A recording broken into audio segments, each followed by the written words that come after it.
In today's video, I'm going to teach you how to add an embed HTML code on Google Sites. If you want to display content from another website directly inside your Google site, the embed feature makes that possible. This is useful for things like forms, widgets, videos, maps, or other web elements that provide HTML embed code. I'll walk you through the process clearly so you can follow along and add it to your own site with confidence. To get started, open Google Sites and go to the site where you want the embedded content to appear. Make sure you're in the editing view of the site, since that's where you'll be able to add new elements to the page. Once you're inside the correct site, take a look at the panel on the right-hand side. This is where Google Sites gives you the tools for inserting different types of content into your page. From that right side panel, click on Embed. This opens the embedding options and lets you choose how you want to bring external content into your site.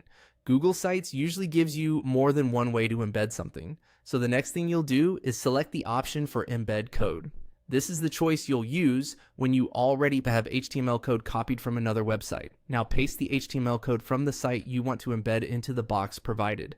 Be sure to paste the full code exactly as it was given, because even a small change can affect how the embedded content appears or whether it works at all. If the code comes from a trusted source, Google Sites should be able to preview it for you in the next step. After pasting the code, click Next.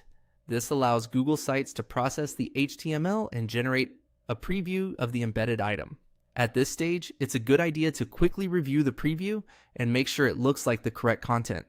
If something seems off, you may want to go back and check that the code was copied completely. Once everything looks right, click Insert. Google Sites will place the embedded content onto your page, where you can then position it as needed. Depending on the layout of your site, you may also be able to resize the embedded section so it fits better with the rest of your content. And that's it. That's how to add an embed HTML code on Google Sites.